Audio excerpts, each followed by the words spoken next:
Well, there was a call last night that was a little baffling, late in the third quarter, Mavs and the Warriors. And, the ball went out of bounds.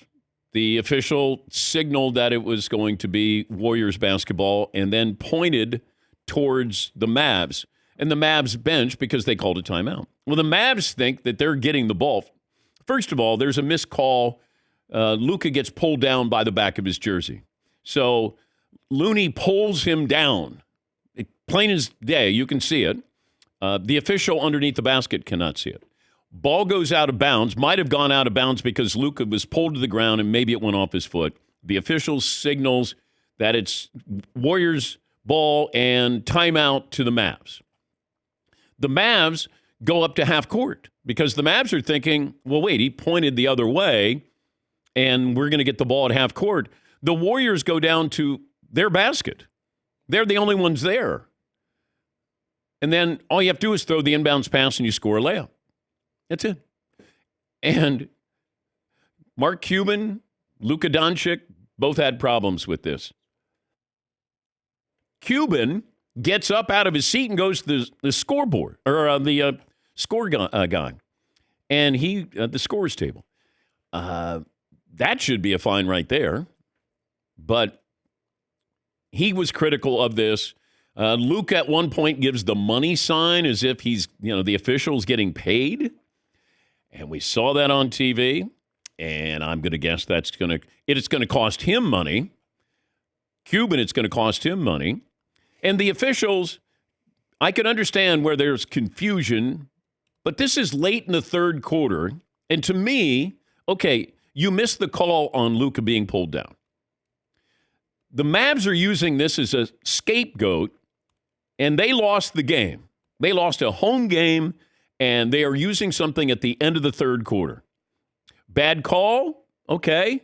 They missed a call? Okay. Confusion? Who was getting the ball? Where were they getting the ball? But don't blame this loss on that call, because now you're making that's the scapegoat for you guys not beating a Warriors team that's terrible on the road.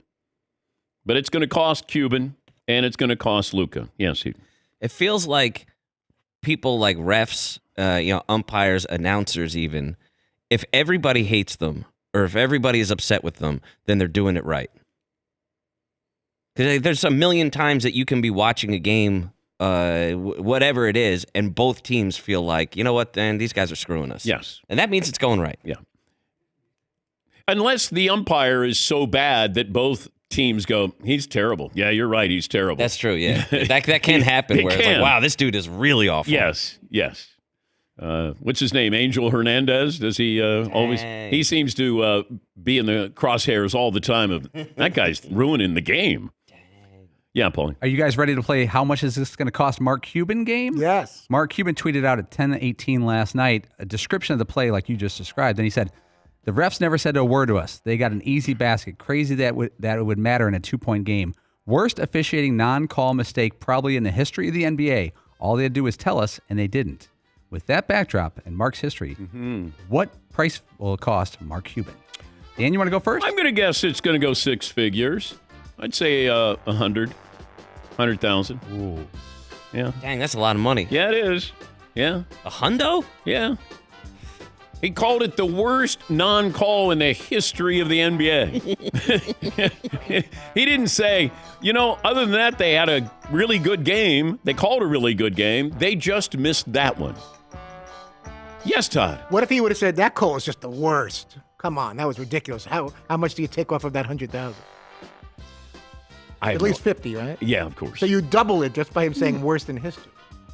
I have no idea. I mean, Adam Silver doesn't look at it the way we do. He'll have other things that will factor in here with Mark. I had more of a problem with Luka giving the money sign as if the official was being paid off. That one, to me, is more egregious than Mark Cuban complaining about officiating, because you can find numerous occasions where Mark does that. Anybody think it's going to cost Mark Cuban more than $100,000? Paulie does. Okay. I'm going to put my guess in at $250,000. Whoa! It's and $250,000. I'll almost call my shot. Mark was fined $500,000 in 2020 for critiquing publicly and on TV, the refs, going to the scorer's table, etc. So there is some precedent. By the way, this program brought to you by the great folks at Mercedes-Benz, the Mercedes-Benz SUV. Go in and take a test drive. It takes no time at all to set it up at your local Mercedes-Benz dealer. Learn more at MBUSA.com. Wally Zerbiak, who, of course, had a great tournament run at Miami of Ohio and had a great career in the NBA, will join us coming up. Yes, Seton, do you have something for me? Just reading an article from last year where Mavericks team owner Mark Cuban was fined $100,000 for multiple violations of the NBA's bench decorum, which is including a tweet. Uh-oh. Yeah.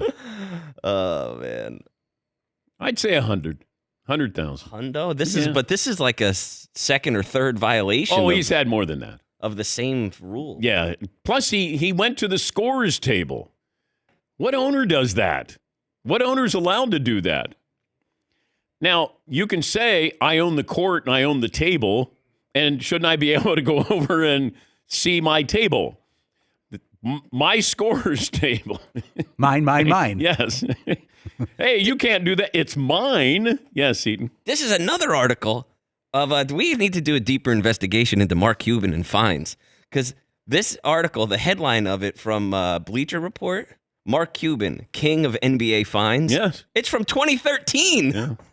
10 years ago, he was already the king of NBA fines. Good grief. But Cuban sent me a letter that David Stern, it's out in the bullpen with the backroom guys. The letter that he got from the NBA, I forget how much that fine was for, but it was for a lot. And he sent me the letter that he got from the commissioner, and then, he had to send in his check. Yeah, Paulie. Want to play the career fines game? I have up till 2020, like the career salary game.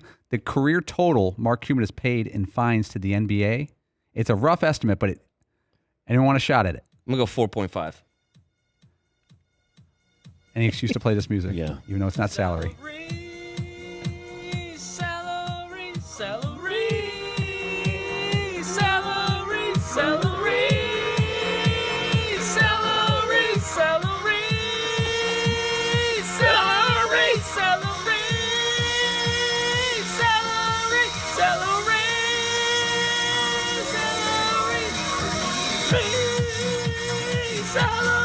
Good job, Marv. All right. I have confirmed. I'm going to go 1.5 million. Let's double that. It's over 3. I'm going to go over 3 million. $3 million in fines in 20 years. All right. It's not bad. If you space it out, that's pretty light. And he's a billionaire. Yeah. Like, it's not that much. Parking ticket. Yeah. Did he get his point across? That's what I always want. Did you get your money's worth? Have calls gotten better since 2013 for his team? Probably not. But I wonder if you say, you know what? At the end of the day, that was worth it. I wonder if he does. Hey, I got my point across. If I'm an official, how do I not factor that in when I see Mark Cuban? If he calls me out that I just made the worst non-call in the history of the NBA, how do I ignore that? Because there's the human element to this. It's like, oh, God, Cuban. There he goes again. Ugh. You know what? Maybe I'll just tee up Jason Kidd. Yeah, I'm going to tee you up. I didn't do anything. Yeah, but Cuban did. I'm tired of this. Yes, Marv. Do you think refs see their schedule and they see the Warriors? Oh, I got Draymond twice this month. Yeah. Oh. Yeah. I would. I'd be like, oh, God, I got to deal with this. Yes, Tom. But it could also go the other way because now the league is looking to see if you're going to take it out on Mark Cuban or the Mavericks. Now you have to go out of your way to prove that you're not playing favorites or going against Dallas. Now there's going to be makeup calls for the Mavericks. Everyone's expecting you to stick it to Cuban and the Mavericks, so you got to do the opposite so you don't get in trouble with the commissioner. Okay.